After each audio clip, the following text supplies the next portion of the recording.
the way the Nigerian market is, you go there, you see a bead that you like, you purchase it, you use it to make a bag, and people are like, oh my God, I love this bag. Let me have 2 of it. You're like, okay, that's fine. I'll produce it for you. You go back to the market, it's not there anymore. Like blisters on my fingers. I source in Abuja, Lagos, Plateau State, Anambra. And to be honest, since I started my business, I've been bootstrapping. That's using whatever funds the business makes to put back into it.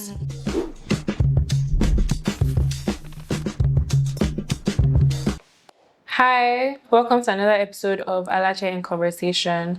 I'm your host, Gabriella, and today we have Comfort of Vanaba. Hi, Comfort. Hi. Thank you so much for joining us. Thank you for having me. Happy to be here. Today we almost didn't shoot, guys. Affliction just kept arising and arising, but It's not rising. Amen. Amen. God. Anyway, so how are you? I'm doing good. How are you How doing? has your week been? I'm good. Awesome. Thank God. Really? That's good though. It's been good. Yeah.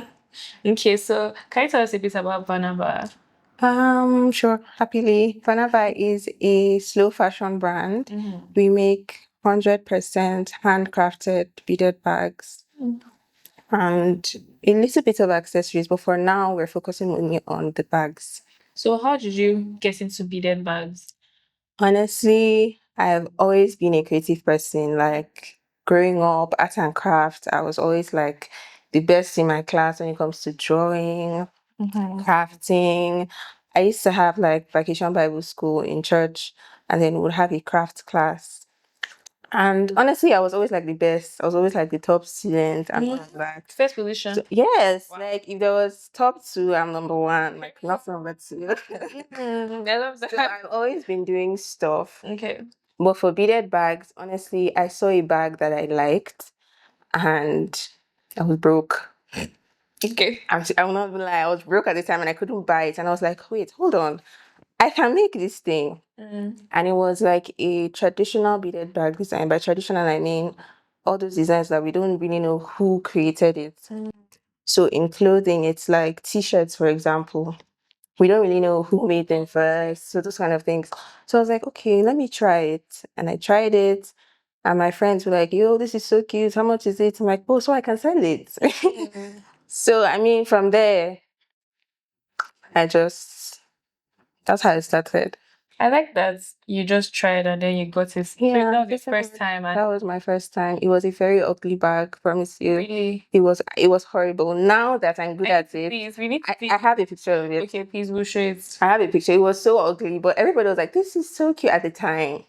This was like Maybe 2022. it was just ugly to you, but It was, I mean, at the moment, it wasn't ugly to me, but now, looking at it, it was okay. You're comparing it to your current. it was quite horrendous. So I did what I had to do at the time. So, how did the name Vanaba come about, and what does it mean? So Vanaba is actually from my language. I'm Kurama by tribe. That's from Southern Kaduna. It's Vanaba Shini, that's the full thing, and it means child of God. So, why did you choose that for your brand? I genuinely wanted something unique. I didn't want something generic like Comfort Pearls, or no offense to anybody that uses names like that, they're nice. But I wanted something unique, something that would stand out, something easy to pronounce. Because sometimes people are looking for unique names and then they pick something that's so difficult to pronounce. So, I mean, Vanaba was nice. I listed out in list of names in my language, and Vanaba it stood out for me, so I just went with it. Yeah, it's a really nice name. I like it. Thank you. What's your design process like? How do you, from start to finish, what's your design process like? Honestly, sometimes I just imagine what I want to make. But with beaded bags, imagination is not enough. You have to try to bring it to life. And sometimes I don't really realize that this design can't work until I'm already done making it. So I have to make it to realize that, oh no, I have to lose it and try another design. So most of the time I come up with the designs in my head. Wait, I want a bag that is this shape, this color, that has, this effect, that has so and so on it. But sometimes I start bringing it to life and then I realize, oh, this is not going to work. So sometimes it takes me weeks, even months to come up with one design. And yeah, so Months. yes, months sometimes, because sometimes I just work on it and I'm like, yeah, this isn't working. I put it aside. And then let's say a week later, I come back and I'm like, oh, I have an idea of how this may work better. So I pick it up again and then I try and then I fail, or I try and I fail. And then one day it suddenly just comes together again. So that's usually what it's like most of the time. Do you know, I didn't think that it would take that long, but Oh, it takes so long. do you work just by yourself? I have 2 production staff that work with me at the moment. How are your hands? Do they hurt? Girl, I have like blisters on my fingers, but I use finger protectors, so we all do. When I started initially, I wasn't using anything, so I was just having blisters. But when I started having staff, I knew that was going to happen to them. So from the start, I just gave them like Finger protectors. yes, so we're good. That's crazy. Yeah. So would you say like when you started doing like beaded bags is when, because there's a current, will I say craze, like for like beaded bags, like it just came into trend one time and it has stayed. And I think it's pretty convenient for us in this area because they're cute, they are functional, and They're shiny. they're shiny. Like it goes with almost every outfit. So was it at the same time when beer bags that came back into trend or came into trend that you started, or was it like before then when you saw the? Honestly, before then, because when I started, it wasn't really that big of a craze. In fact, I didn't really know anybody personally that was doing it. It's not like, let's say, tailoring, that at least you have a cousin or an auntie that sews or something. I didn't really know anybody that was doing it. I taught myself. I watched a few tutorials on YouTube, and then everything else I just taught myself. That's very cool. So I just knew very few people who were into it, and they were like the big brands then that were already happening, but it definitely wasn't so common then. That's very nice. So everything is 100% handmade. Yep. Where do you source? How do you source like in Nigeria as well? Yes, locally. Everything is just locally. We How's source. that like? Oh my God.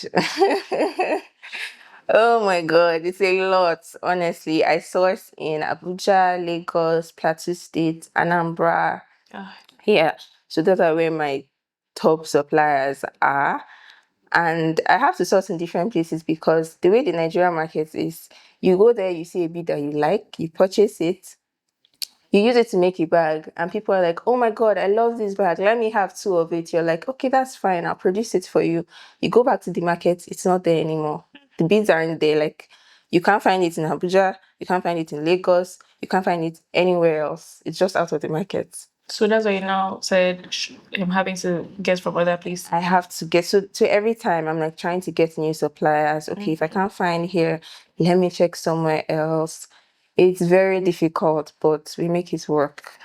We make it work, to be honest. It is. But the bags are very beautiful. I'm currently eyeing the Liakoha. Girl, I you need need to that for get my it. birthday. You need it. Please, I'm praying to God. Please, I hope all your friends and family are watching. She needs Liakoha for her birthday. You guys, Make it happen. We're going to put it here. You see how cute it is. So Thank you. thank you so much. How do you manage like consistency and quality? So, because with this thing you just said about sourcing being difficult, how are you able to manage that? So for the quality of my bags, like production wise, I can control that because I'm the one making it. Even with my staff, I'm there with them. So if they do something wrong, I can say, oh no, lose this bag, do it again. This is not how I want it to be. But with materials, you can have, so most of the time beads just they don't come in multiple shades. You can just have light pink and dark pink. Some of them have multiple shades, but mostly it's just light pink and dark pink. So, okay, that's fine. But sometimes you're going to buy light pink, but the light pink is not like the previous light pink that you bought. I don't know if you get what I'm saying. So, for instance, you buy a bag from here and like, oh, my sister loves the bag. I want to get it for her.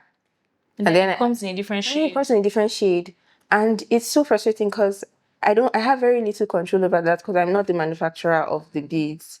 So, I mean, with that, material-wise, it's difficult. But for production, I have like 100% control over the quality. Actually finding yourself explaining like, oh, so sorry, this is what's happening. So I've been lucky. To be honest, I hardly have that issue where people say, oh, this is not what I ordered. Yeah, take it. My siblings used to say it's just in my eye. I'm the only one saying it. Because sometimes I go with the beads and I'm like, do these colors look different to you? They're like, we can't see it. It's just you, just in your eye. And I'm like, I think okay. it's because, you know, maybe you're a perfectionist. Yeah, I am. So maybe it's just me. So far I haven't had that issue. Nobody has dragged me. Thank God. So how has it been like? Have you tried to scale? Is it difficult? You know, because you started making for your friends. So now you've grown a bit more. How has scaling been? Honestly, you know, they used to say growing a business and scaling a business are two different things. Right. Growing is more organic. It's something you do, you know, every day your business is growing. But scaling comes with wanting to do things in a bigger scale. Like, okay, for now, we're shipping within Nigeria. I want to scale my business so I can reach a global audience, right? And to do that, you need money. You need like a lot of money. You need funds, right? If you want to position your brand in a certain way, you need money. If you want to, anything you need to do, you need funds. And to be honest, since I started my business, I've been bootstrapping. That's using whatever funds the business makes to put back into it. So, I mean, I'm making progress. Definitely, I'm not where I was when I started, but it definitely is difficult, especially with the country that we live in, inflation and everything. But I definitely want to scale, and we're getting there. Yeah, you're doing it anyway. Yeah, we're getting there. What would you say it's like doing business in Nigeria? One word.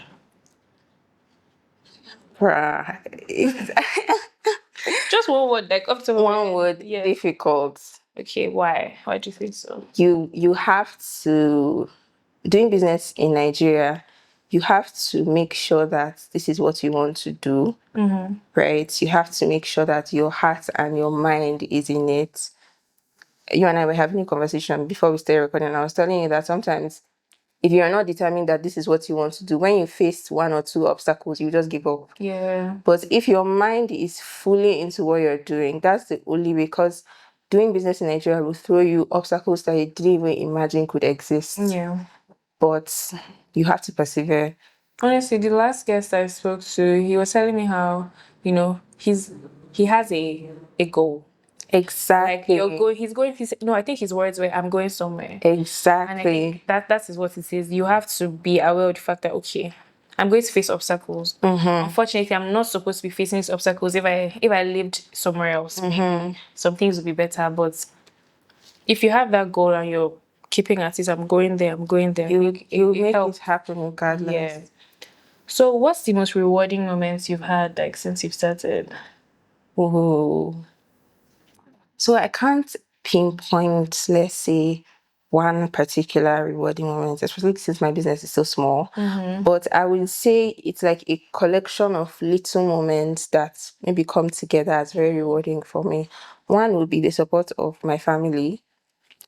I mean, the typical maybe Nigerian household, you know, your parents want you to go to school and maybe have a white collar job. But before I started Vanaba, I quit my job to start a business. Really? Yes, and my parents were so proud of me. And they are so supportive. If my dad is talking about my business, he's like so excited. He's telling his friends, oh, she makes all these bags by hand and people buy them from outside Nigeria. She ships, like, he's so supportive of me, my entire family. And it's so rewarding for me because I know that I'm doing something that my family supports. And then secondly is my customers. They are so kind. I'm so lucky. I don't know.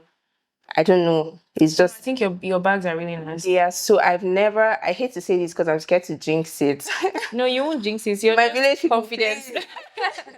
Please, guys, leave her alone. But I've never had a fallout with a customer beyond reconciliation. Okay. You know, where someone has to drag you or to say, this is not what I ordered. Instead, I get customers that pray for me. These are people that I don't know from anywhere. They get an order from me and they're like, oh, I love this so much. God bless the work of your hands, your business will flourish. And it's genuine because I don't know this person. They could have just said, thank you, I got my order. But no, they give me feedback. They recommend me. I've had a customer recommend me so much that I had to gift her a bag. Really? Like, she recommended me so much, loved my brand so much. I was like, you know what? Here's a bag for you. So I feel like those are just like very rewarding moments for me in business. That's very nice. What would you say are 2 pros and 2 cons of doing business in Nigeria? Ooh, 2 pros, 2 cons. that's a very difficult question. You know why? Why? Because if you ask me the cons of doing business in Nigeria, I can give you like 1 million. Just give us. What do you mean by pros?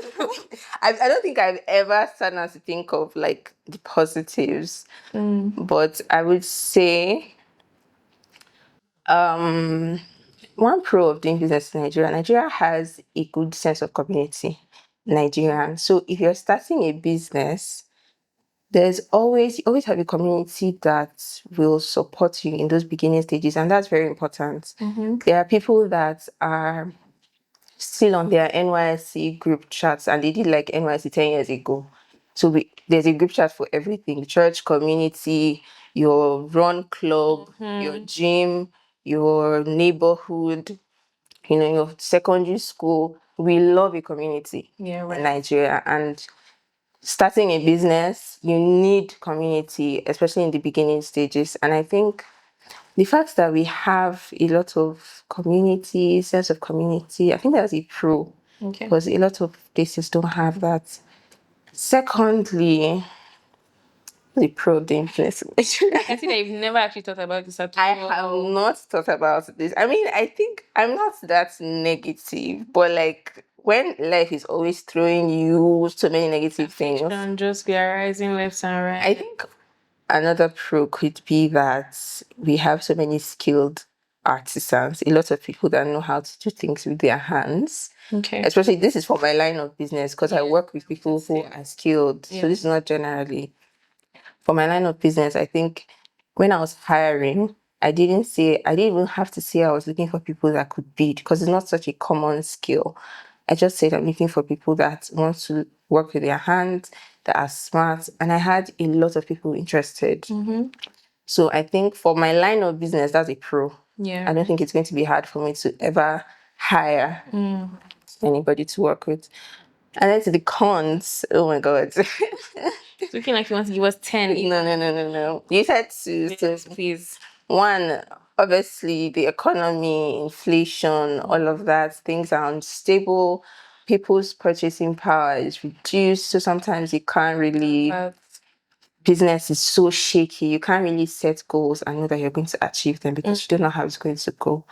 So, I mean, there's that. And I mean, just general other things like logistics and third-party people that I have to relate with. Sometimes I feel like it's not like this in other countries.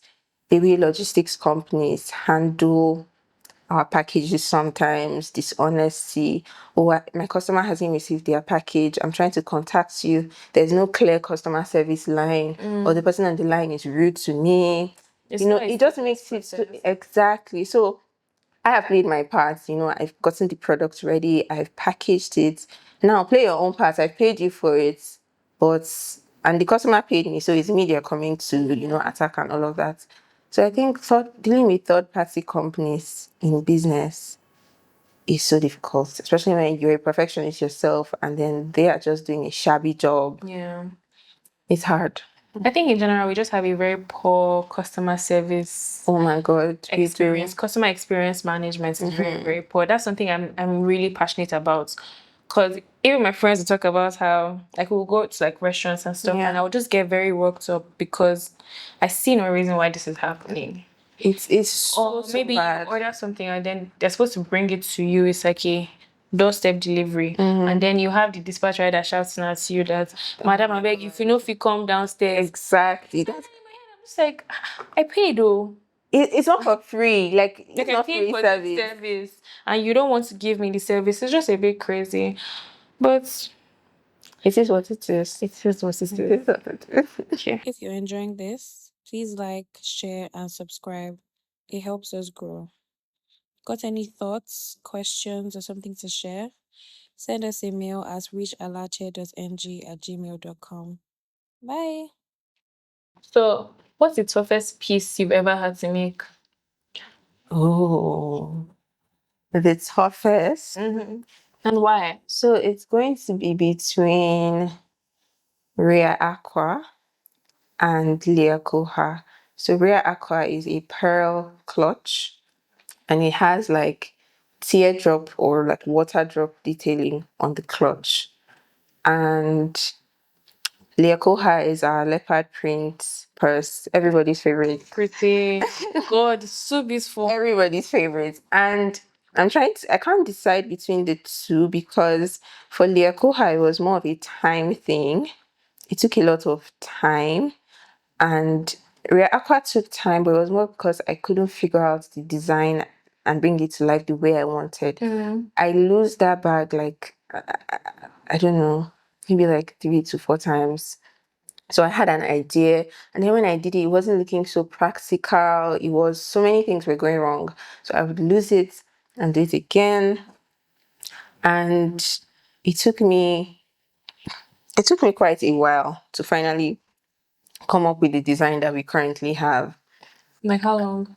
It took me about a week. And it would have taken me longer, but I released it as part of our holiday collection last year. And I had a deadline. In fact, I had already announced a holiday collection was coming out before I finished that bag.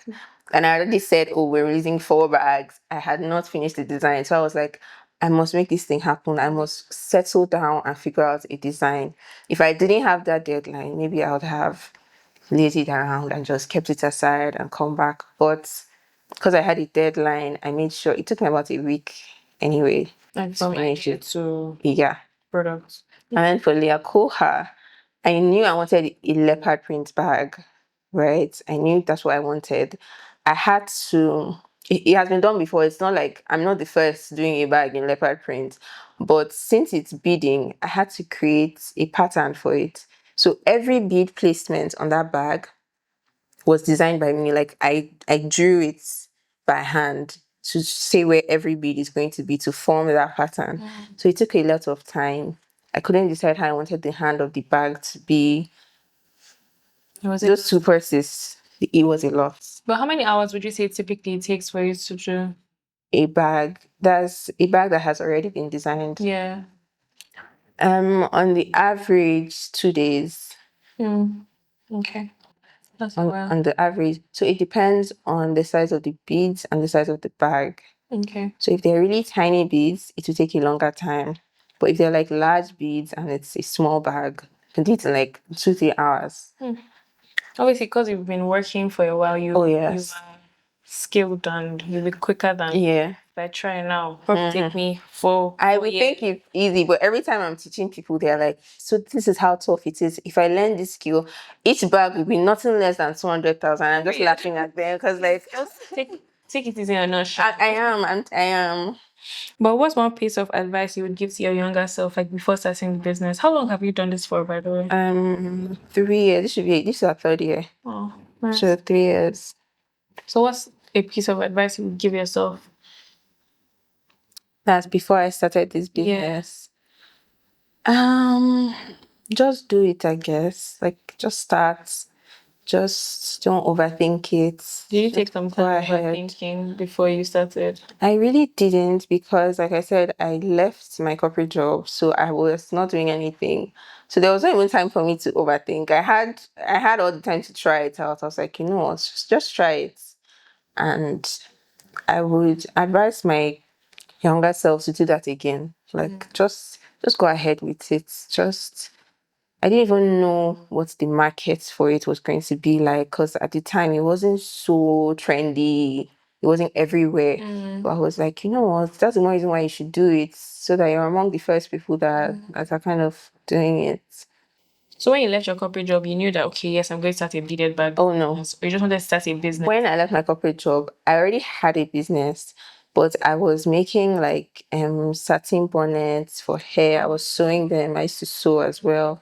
I was making like bandeau tops, bandeau dresses, and stuff like that. But I felt like I'm a perfectionist kind of, and I felt like I didn't have any professional training. My dad was a tailor when he was younger, and we have a sewing machine in our house, so he just taught me one random day, and I started making anything I could make, and I was selling. When I was in uni, it sold a lot, and then I made good money for a uni student.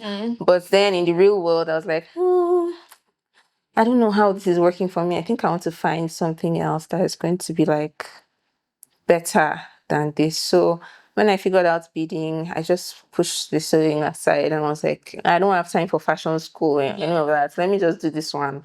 I know I can figure it out on my own. And that's how I ended up here. But is that something you think you might go into sometime in the future, like fashion again? Oh no. Why? Definitely not. I do not know how fashion designers do it because it's so, like I said, I'm a perfectionist. And with beading, it's kind of like a perfect art. Like if you make one mistake in a bag, the bag cannot work. So you just have to follow one pattern till the end. But with sewing, there's so many things that can go wrong, and you have to make it tailored to someone's body. And oh no, Not for you. not for me. My overthinking will not even let me. Like it's a lot. I don't know. I don't think I would anymore. Okay, that's fair enough. Are there any tools or apps that you use that you feel like they have made your business easier? Yeah, definitely. Well, since our business is handcrafted, most of the work we do by hand with physical tools, but online, we have I use Bumper. Oh yeah, Bumper is the Bumper saved the day in Nigeria. You know what? I love Bumper so much, and I'm rooting for them. I love everything that they do. They have great customer service as well. In fact, sometimes I'm like, if we're even disturbing me, because they will check on you. Yeah. They'll make sure you're doing well, your sales are going fine. They host my website, and it's a very reasonable price because I don't. started out free. Yeah, they started out free, but I don't think there's a free option anymore. But regardless, the pricing is so great because I don't think there's any developer that is going to get you a website for that price. So their services are amazing. I use it for my website. I use the normal stuff like Canva, CapCut for videos, and all of that. Just make your business easier. Yeah, just to make things easier for content and stuff. Is there any time that you almost stopped? Well, not right now. I almost stopped. Why? What happened? No, I mean, it's just the whole doing business in Nigeria thing is so unstable. Sometimes you're like, wait, is this really what I should be doing? Like, so if I had a 9 to 5, by now I would have been expecting salary, but instead I'm the one paying people salary. Like, So it's like, yeah, how am I sure I should not just go on LinkedIn now and check for something. quickly apply. Exactly, because it's unstable. That's how business is anyway. Today is great. Tomorrow you're like, wait, what's going on? There was a particular week I was like reloading my bumper, like the back end. I was like, is something wrong? Or people were just not ordering. I was like, is something going on? Did I do something wrong? Is something broken? Like, but I guess that's just business for you, to be honest. The times where it's not going so great, you start overthinking or like, should I be doing this? But like we said, I have a goal and I'm not there yet. So no stopping. Yeah, no stopping till I get there. So is that what keeps you going? That's what keeps me going, to be honest. Where I want to see my business, I've not gotten there. And like the community I have around me, my family, my customers, if I just feel like giving up, I just get a review from somebody, oh, I really love my bag. Yeah. And I'm like, this is something I made with my hands. And it's making someone's day much better. You know what? I'm not going to stop. Yeah. And that's what keeps me going, really. Is there any mistake that you made that was so big that you were like, because of this mistake now, I don't know how I'm going to continue? Honestly, no. Maybe none that I can think of, to be honest. So what would you tell someone that is trying to start this business or business in Nigeria in general? Start with what you have. Honestly, start with what you have. I know that this is coming from one perfectionist to another, if the person is a perfectionist, because I think that's the issue. Some people want everything to be perfect first. I have to have everything that I need, but you have enough to start. Wherever you are right now, you have enough to start. Just start with what you have, and then you would keep building on that along the way. Really. Yeah, right. So you already said you have a community, but is there anything that you feel like you're lacking? So yes, actually, something that I feel like I wish I had, right now, as much as I have a community, it's a community of customers, of staff, of people that I have trained, but I never really had like a direct mentor, like someone that I could. Because I have people that when they're stuck, they message me, "Oh, Comfort, what do you think I can do about this? Well, I'm trying to design this bag," and I help them. But I never had that. I learned everything on my own. The one time I DM'd this girl on Instagram, I was like, I wasn't willing to pay. And this person is in Lagos. And I was like, I don't even mind like going to Lagos to learn. Yeah, I had a particular thing I wanted to learn from her. And she aired me. I was so embarrassed. I said, "Why did I DM?" I don't know, but I think she did. Because I messaged her business page, and I'm a business person. We don't air messages. We will always see it. And I was like, so embarrassed, and I deleted it. So I never really had that. I wish that I had somebody that I could, someone that has been here before and knows I don't have to like figure everything out on my own. That's just something I wish I had, but unfortunately I don't. But I'm still making it work regardless. That's why we're here, to be fair, because Alache is trying to build a community of people who produce and purchase made in Nigeria pieces. And I hope one day we will have like someone who has done beads before that can mentor you. Maybe that person will message her again. Maybe. And fight for your rights. Maybe. Just answer you. But does she do classes or anything like that? So no, not really. I guess that was why she didn't respond, because for somebody to be that good, she probably has a lot of people like asking, "Oh, mentor me, teach me." So I was like, I'm just unlucky. She probably doesn't have the time for any of It's this. that she actually didn't see it though. That's what I keep telling myself when Yeah, I that's actually is probably very didn't see it. possible. So that's why I say to console myself, because Yeah. the message was there.